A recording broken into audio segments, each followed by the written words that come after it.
Yes, good morning guys. Ayan, magandang araw. Araw ng Miyerkules. Duty natin yan ha. Yan, adlaw ng Miyerkules. Duty natin yan na guys. Makulimlim yung araw. Dahil sa low pressure yata, may low pressure. Ayan.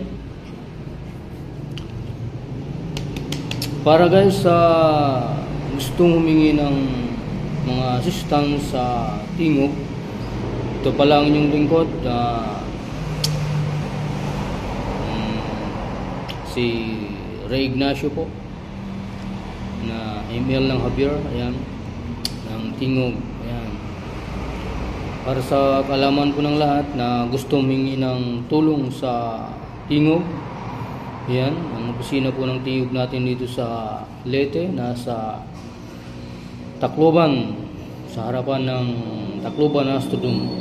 Yan guys, para sa medical assistance na hihingi nyo, sa medical bill, ayan guys, kumuha kayo ng pulping guys, sulat nyo.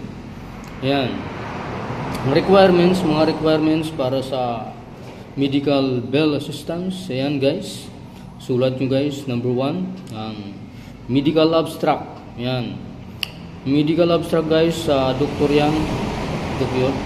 Sa doktor yan. Diyan mo kunin. Yan.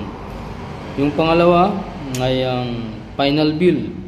Yan. Kung lalabas na yung pasyente, nandyan yung final bill. Yan. Kunin nyo yan guys. Yan. Saka yung pangatlo, yung case study. Yung case study guys, kukunin nyo yan sa MSWD.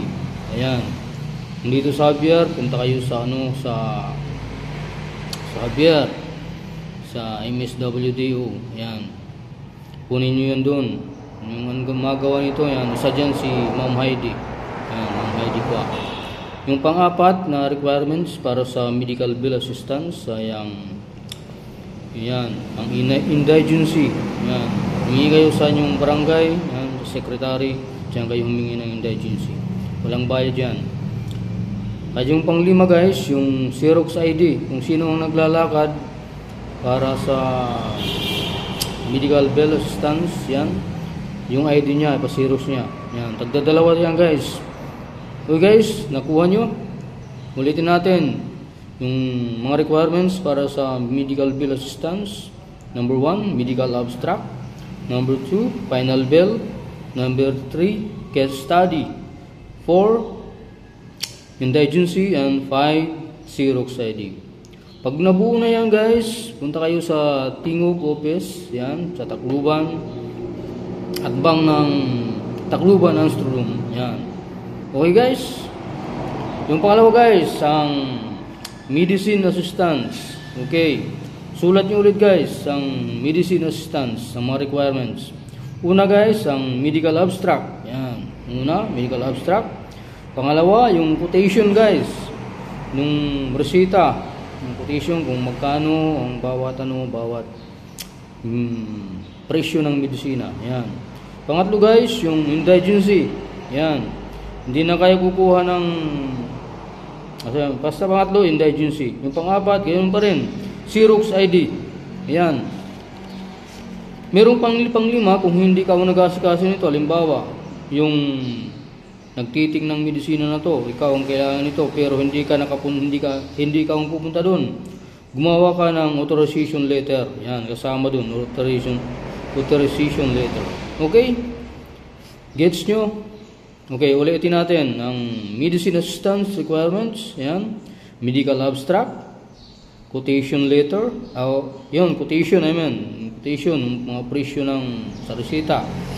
Pangatlo, ang indigency. Yan. Pang-apat, ang Xerox ID ng naglalakad. Okay? Yung pang-5, nagkakaroon lang ng pang-5 kung hindi ka ang nag-asikaso, gagawa ka ng authorization letter. Okay guys? Okay, yung pangatlo guys, yung burial assistance. Okay, burial assistance. Yung una, kuha ka ng death certificate. Yan. Kung sa sinong doktor ang nag-check, kung saang anong lugar. Kung sa ABMC, doon ka kukuha. Kung dito lang sa Javier, doon ka sa RHU kay doktora, kukuha na ka ng death certificate. Yan. Yung pangalawa, ang funeral contract. Yan.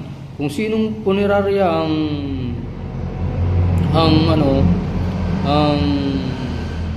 nakuha nyo, diyan kukuha kayo ng funeral contract. Yung pangatlo, yung case study. Yan. Doon kayo kukuha sa MSWDO. Pang-apat, ang indigency. At ang panglima, ang Xerox ID. Yan. Okay guys, ulitin natin. Para sa burial assistance, death certificate, funeral contract, case study, indigency, and Xerox ID. Okay guys, yung burial assistance, meron tayong meron tayong may accredited na funeral services ang Tingog. Yan, kung sino lang may MUA sa Tingog, yun ako, baka doon lang makukuha.